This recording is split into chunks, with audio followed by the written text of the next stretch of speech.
જય માતાજી, જય દ્વારકાધીશ અને રામ રામ ખેડૂત ભાઈઓ. હું Hiren Takthiriya, diploma in agriculture, Shri Hari agro YouTube ચેનલમાં તમારું હાર્દિક સ્વાગત કરું છું. આજે આપણે નવી જ માહિતી, નવું જાણવા જેવું તમને મળે એવું લઈને હું આવી રહ્યો છું. એટલે જે પણ અમારું ખેડૂત ભાઈઓ નવા આવ્યા હોય તે અમારી ચેનલને સબસ્ક્રાઈબ કરે. હવે ઘણા ખેડૂત ભાઈઓનો એવો પ્રશ્ન હતો કે અત્યારે માંડવીમાં મુંડા દેખાય છે. અમુક ખેડૂત ભાઈઓને એવો પ્રશ્ન હતો કે માંડવી ઉપડીએ છે ને મુંડા જોવા મળે છે કે 5 મુંડા છે, અમુકમાં 3 મુંડા છે. આ મુંડા માટે કઈ દવાનો ઉપયોગ કરવો તેનાથી અમને રિઝલ્ટ મળે એવો અમુક ખેડૂત ભાઈઓનો પ્રશ્ન હતો. અમુક વોટ્સઅપમાં ખેડૂત ભાઈઓ મોકલ્યો હતો કે આ મુંડા માટે અમારે શું કરવું. અમુક ઓર્ગેનિક કરતા ભાઈઓ હતા જે અત્યારે ઓર્ગેનિક ખેતીમાં પણ આપણા ખેડૂત વળ્યા છે, તો એ ભાઈઓના અમુકના પ્રશ્ન હતા કે ઓર્ગેનિક દવા કઈ અમે એનો ઉપયોગ કરી અમને સારું રિઝલ્ટ જોવા મળે. તો ખેડૂત ભાઈઓ જે પણ મારી ચેનલ ઉપર નવા આવ્યા હોય તે આ બાજુમાં જે ધોળા કલરનું તમને બટન દેખાતું હોય છે નીચે, એને સબસ્ક્રાઇબ કરવું, એને દબાવજો એટલે ઘંટડી જેવું નિશાન દેખાય, કેવું ઘંટડી જેવું, એને દબાવો એટલે નીચે આવી જાય 4 તમારી પાસે, એનું પેલું દબી દેવું તમારે, એટલે તમે અમારી ચેનલમાં સબસ્ક્રાઇબ થઈ જાય. તમને અમે દરેક માહિતી લઈને આવતા હોય તમારા ફોનમાં અમે અહીંથી નાખ્યું એટલે તમારા ફોનમાં એ પેલી પૂજી જાય. તો ખેડૂત ભાઈઓ, હવે પાછા આપણે એક ટોપિક ઉપર આવી જાય. મગફળીમાં મુંડાના નાશ કરવા માટે એને શું કરવું. તો પેલા જૈવિક વાત કરી લો. જૈવિક એટલે ઓર્ગેનિકમાં શું કરવું કે આપણી મગફળી જયારે શરૂઆતની હોય 45 દિવસ છે, 50 દિવસ, ત્યારે ક્વોલિટી કંપનીના મેટકિલ આવે છે, એટલે કે મેટારિઝિયમ એસોફિયમ, એ બેક્ટેરિયા આવે છે. હવે આનો 2 વીઘે 1 કિલોનો ઉપયોગ કરવો, અને એ ઉપયોગ કેવી રીતે કરવો એ જણાવી દો. એવડીનો ખોલ લેવાનું, એમાં પેલા આ બેક્ટેરિયા ભેળવી દેવાના, પછી રણનું પાણી લેવાનું કે 500 ગ્રામ કિલોનું રણનું પાણી ખેડી એ જે ખોળ હોય એમાં ભેળવી દેવાનું, અને બીજો સયાનો લોટ લેવાનો એ ભેળવી દેવાનો. એટલે સવારે રાતે 12 કલાક પડ્યા રહેવા દેવાના, સાંજે પલાળવાના, સવાર થાય ત્યાં થઈ જાય ડબલ, બેક્ટેરિયાની સંખ્યા ડબલ થઈ જાય. એટલે તમારે પછી ખેતરમાં છાંટી દેવાનું. તો જે મુંડા ઊંડા હશે તો આ બેક્ટેરિયા એને નાશ કરી નાખશે, કારણ કે આનું રિઝલ્ટ તમને તરત નહીં જોવા મળે. 10-5 દિવસમાં રિઝલ્ટ કેમિકલની જેમ ન હોય કે તમે છાંટો એટલે તરત તમે પાવ વાહે એટલે બહાર મુંડા નીકળી જાય. આનું રિઝલ્ટ તમને 10 દિવસ પછી ધીમે ધીમે જોવા મળે. ડાયરેક્ટ કેમિકલની જેમ આનું રિઝલ્ટ જોવા નહીં મળે. તો ખેડૂત ભાઈઓ, એક ટુરેટી કંપનીના બીજી કંપનીના આવે, એગ્રીલેન્ડના આવે, બીજી બધી કંપનીના આવે છે, કૃષિ જેવા અમૂર્તના પણ આવે છે. પણ આનો ભાવ તો કિલોના 200 થી 250 રૂપિયા હશે. મેટારિઝિયમના બેક્ટેરિયા જે કહું છું એ 200 થી 250 રૂપિયા હશે. હવે બીજી વાત કરું તો કેમિકલ રીતે મુંડાનો અટકાવ કેવી રીતે કરવો, મુંડાને ખાતમો કેમ કરવો. તો બાયર કંપનીનું લેસેન્ટા આવે છે. બાયર કંપનીનું લેસેન્ટા એ વીઘે 75 ગ્રામ પાણી સાથે અથવા ખાતર રેતી સાથે ભેળવીને વીઘામાં તમારે ઉડાડી દેવાનું, પછી પાણી મેલો એટલે બધે મુંડા બહાર નીકળી જાય. અમુક બહાર નીકળી જાય, અમુક જમીનમાં રહી જાય, જમીનમાં પૂરા થઈ જશે. હવે લેસેન્ટા આવે છે, એની અંદર શું ટેકનિકલ આવે તો એની વાત કરું તો ફિપ્રોનોલ 40%, ઇમિડા 40%. તો એ એક કંપનીનું એવું નથી કે બાયર કંપનીનું તમારે વાપરવું. તો બીજી કંપની ખરડા કંપનીનું પોલિસના નામથી આવે છે, અદામાનું રેન્કો નામથી આવે છે. હવે બીજી વાત કરું તો સુમિટો કંપનીનું ડેનસુટુ નામથી આવે છે. તે વીઘે 50 થી 75 ગ્રામ પાણી સાથે અથવા રેતી સાથે એને આપવું. હવે ત્રીજી વાત કરું તો સલ્ફર મિલનું ફ્રન્ટો આવે છે, તેને વીઘે 75 થી 100 ગ્રામ પાણી સાથે આપવું.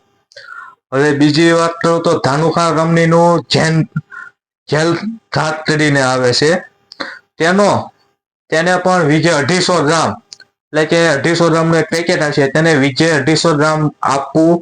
પાણી સાથે આપો તો પાણીને વીઘે 250 ગ્રામ તરીકે આપવું.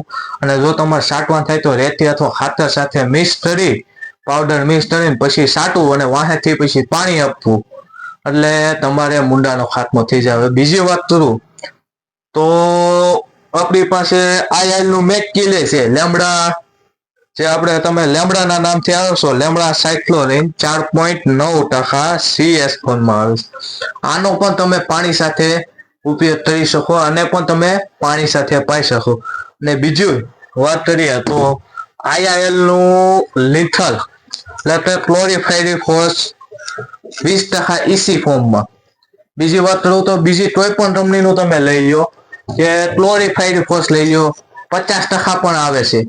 પણ ક્લોરીફાયરિફોસ અને 40 સાયપર આનો ઉપયોગ જ્યારે મુંડા જે દેખાતા ઓછા હોય ત્યારે તમે આનો ઉપયોગ કરી શકો, નકર તમને જેવું રિઝલ્ટ જોવા મળે એવું તમને નહીં મળે. તમને એનું રિઝલ્ટ સારું જોવા નહીં મળે. લેમડાની વાત કરીએ તો લેમડા IIL નું આવે છે, લેમડાની વાત કરીએ તો IIL નું છે, ધાનુકાનું આવે છે, પછી બીજી વાત ધર્મસ કંપનીનું આવે છે, ઘણી કંપનીના આવે છે. તો તમે એનો પણ ઉપયોગ કરી શકો છો. એને પણ તમે પાવામાં તમે એને ઉપયોગ કરી શકો. વિજેત 300 ગ્રામ તમે એનો ઉપયોગ કરી શકો. આનું પણ તમને બેસ્ટ રિઝલ્ટ જોવા મળશે. તો ખેડૂત ભાઈઓ, હવે બીજી વાત કરું કે તમે જમીન સાથે ભેળવીને તમે ભેજવાળા જમીન હોય કે ભેજવાળી જમીન હોય એમાં તમે નાખી દો છો, તો ખેડૂત ભાઈઓ ઉપર બે અંદર ભીની હોય, ભેજ હોય, નીચે કોરું હોય, પાછું ભેજ હોય, તો ખેડૂત ભાઈ તમને એમ હોય કે આ ભેજ નાખી દીધું, ભેજ છે એટલે ઉતરી જાય, તો આ દવાનું ઉતરતું નથી.